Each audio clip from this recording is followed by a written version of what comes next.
Hi there, my name is Safiya Ghmari.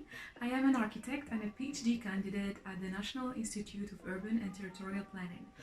My current research is about social dynamics of informal settlements. So in short, what I'm trying to do is to understand these informal settlements, their dynamics, how they work, and especially debunking the social component.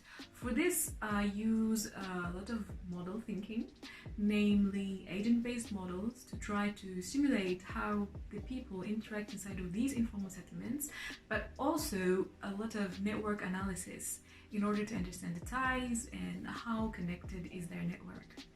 This, of course, is happening on a spatial scope, so there's a lot of GIS going on as well. In short, this is what I'm trying to do.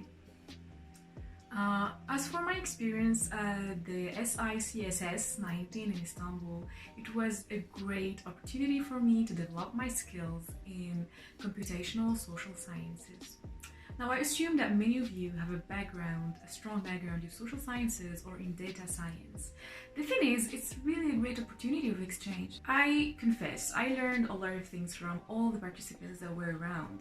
And for me, coming from a background of architecture and urban planning, I just had little notions about programming, coding, and so on. So, I think that it was really a great opportunity for me to develop my skills. I was a beginner using R, and I had to go through tutorials before joining the session in June, and I really learned a lot. So when I came to the session, I was really scared and out of my comfort zone for a while, but slowly I discovered that we were all learning, and that has made it a great opportunity, and this gave me a great energy to carry on. As I always told Professor Unve, that I was really grateful for having this opportunity to be among people who are willing to learn new things and new skills every day. So I suppose that your 2 weeks training now is composed. So as it is the rule, so you have 2 weeks of training. The first week is for lectures, seminars, and short applications and short exercises on which you try to apply what you learn every day, which was a great thing because you get to apply what you learn and go through everything together. And the second week is where you enjoy working on the project, a group project preferably. I remember that I had a lot of fun working on ours, and I think that Dilar would agree with me. I will let you know more about the topic of our group work. Actually, it was one of the funniest and the coolest. One of the first discussions that we had was one about ethics. What are the limits of ethics? So many of us are conducting research and experience on field, so we have to know what is the ethical limit for something, like what we can do and what we cannot do, what is the kind of data that we can analyze, what the things that we cannot, and how to keep things anonymous, and so on. I think this was really a great starting point because it has made us all be conscious of what we are doing. It's like setting the intention for your research, if I might say. I think that one of the first lectures I really enjoyed, and please, you have to know that we too couldn't be following in real time the seminars that were going on in the United States with Stanford University. So we were streaming it in our rooms at night and trying to keep up, otherwise we would just like watching it the next morning and sharing our own thoughts and insights together when we are gathered. And I believe that there's a lot of discussion on Slack going on as well, I guess. And so that was really, as I said, more than learning. It was exchanging and having different point of views about everything that we learned. So I remember that one of the first exercises was to consider text as data, and for me, I was really overjoyed to try and to do some data, data analysis. But first, we started by data scrapping, like web scrapping, and that was really great. I've never learned to do that on the tutorials that I went through, but it was really a moment. So first, we started with a lecture about text analysis and text as data, and we tried cleaning tweets, Trump tweets, I think, and that was really amazing how the collaboration and everyone was trying to find a synergy. There was a lot of discussion around, and this is a great thing and a great input, as I already highlighted. Second exercise, I think it was related to web scrapping. So there was like, we had to choose a website and try to scrape the data from it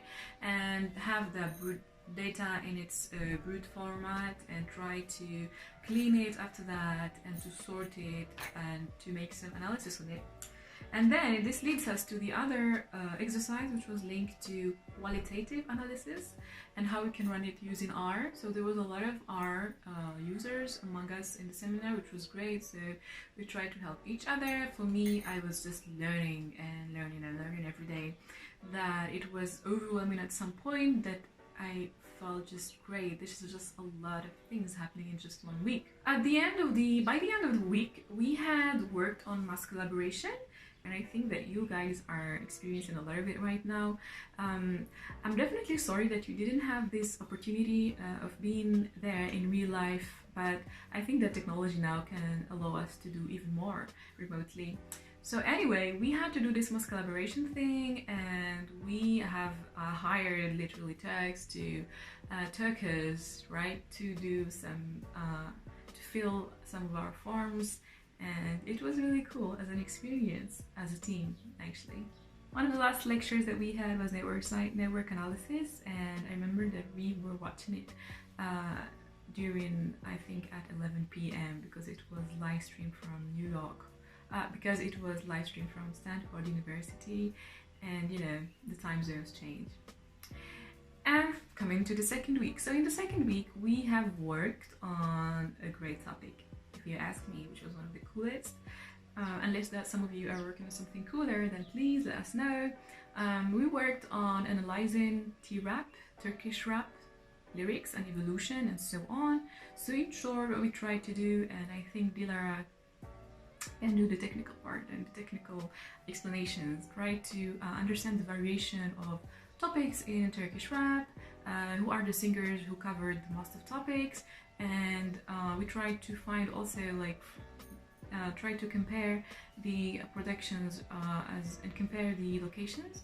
We tried also to compare the profusion of each artist and what are the things and topics that they try to work on, and over time, and also over location and cities. And it turns out that Istanbul is a hotspot for Turkish rap, actually. I remember that we had a lot of fun. We had to learn a lot, and we used a DLA model, and that was Chinese for me at the beginning, but by the end of the training, there are a lot of things that I have acquired from this only 2 weeks course. And you know, I'm really grateful to the TAs. The teaching assistants that we had were incredibly around all the time, making sure we were comfortable and learning, and that we had no technical issue. And so these are like special thanks to Emre, I think that you know him now, Damla and Ahmed. Also, this wouldn't have been possible without the precious input of Mati. I think that you have attended his great seminars and conferences where he explains thoroughly every notion. Also, I'd love to thank Professor Akinunve for his patience and for making this real, and for inviting us alumni to be part of your second week. I believe that you are now part of a big family. So you have to remember that the SICSS is not just about learning, it's not just a training, it's also belonging to a network of researchers. So please, if you are linked to what I'm doing research on or interested to know more about what I'm working on, let me know and we can connect either on the cliched ResearchGate or we can connect on LinkedIn. I believe that Emre has our database and he can share our coordinates with you guys. I hope you had a great opportunity learning new things and developing your own skills, and by the end of the second week that your projects would be spectacular and there could be a great outcome from it. Thank you so much for your time, and I'm really sorry that I couldn't be able to attend with you in real time as well, but I believe that, as I told you, it's not really problematic if you want to share. So those were the things I wanted to share with you, and feel free to get in touch whenever you want. Bye!